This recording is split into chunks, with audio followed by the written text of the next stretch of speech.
6 million acres, twice the size of Yellowstone. And I've read in the 1890s, by 1900, they say you could look out from Mount Marcy and not see, which is the tallest peak in New York, and not see one tree standing. Entire Adirondack Park, completely clear cut. So it's an interesting. I don't advocate clear cutting, of course, but it's interesting how resilient the eastern woodlands are. New Hampshire at the turn of the century was 17 or 21% forested. Now New Hampshire is the most forested state in the country at 93%. New Hampshire is 93% forest. In 1900 it was 17% forest. So if we could I'm just going to wrap this right here real quickly.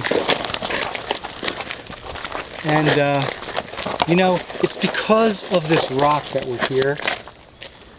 You know, it's because of this rock that there's a Mohonk mountain house. It's because of this rock that there was an entry in the Journal of North American Mountaineering. It's because of this rock that Lake Mohonk is here. So I would say that geology is the reason why there is even a mountain house here. Because when I think about it, if this rock hadn't uplifted and been revealed in the way that it was, we'd have these kind of maybe rounded peaks, sort of like the Catskills. Perhaps not very interesting. Perhaps not enough separation in the bedrock to form the lakes. What we'd have here is probably some roads and some houses. Oh, I don't know, maybe a bed and breakfast and some hotels. Probably houses. Maybe a gas station. You know, it wouldn't be very interesting at all. It'd be pretty, have nice views, but there wouldn't be very terribly interesting or unique. But what we have here, now all of us are fairly local, New York and Connecticut and so forth, but we're all pretty. I would consider us to be locals. This area is in our bioregion, and it's been preserved in a really magical and beautiful and insightful way, and with great vision and foresight. So just kind of keep that in mind as you're hiking around or swimming or just wandering through the forest. Another great thing that I like to do is just imagine people living here 11,500 years ago. And do you think they lived here and they huddled in caves? They said, oh honey, oh, just wait a couple of thousand years and everything's going to be okay. Are you kidding me? These people were masters of survival and hunting and awareness and tool making and tracking. And absolutely tracking and edible and medicinal plants and reading the landscape.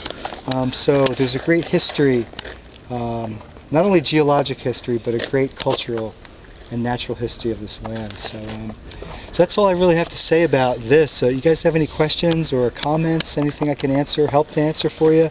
Thanks so much for your questions. I love to say I don't know. I'm not one of these people that needs like I have to have all the answers. I love evocative questions. I have a pocket full of mysteries here that when Mohonk guests ask me these questions that just baffle me. I just absolutely love that. I love to be baffled. I love not knowing. You know. Okay? So where are you guys heading? Oswego. No, I mean, are you heading now to? You want to go to the main lobby, central stairs, to the spa? Yeah. Where you heading? Okay. We'll go to the house. Okay, so we'll head right back towards the lobby. Any straight this way. digs around this area? That have been or are being in Mexico. So that's how we know the people have been living here for 11,500 years. Yeah, absolutely. You guys, and you know how we track the age of this? There's carbon-14 dating, but also through the lithics, through the different stonework, tool points, arrow points, because lithics were part of an evolution as well as the native peoples, our ancestors, our ancestors learned about different ways and more efficient ways to make tools. That skill propagated throughout the eastern woodlands.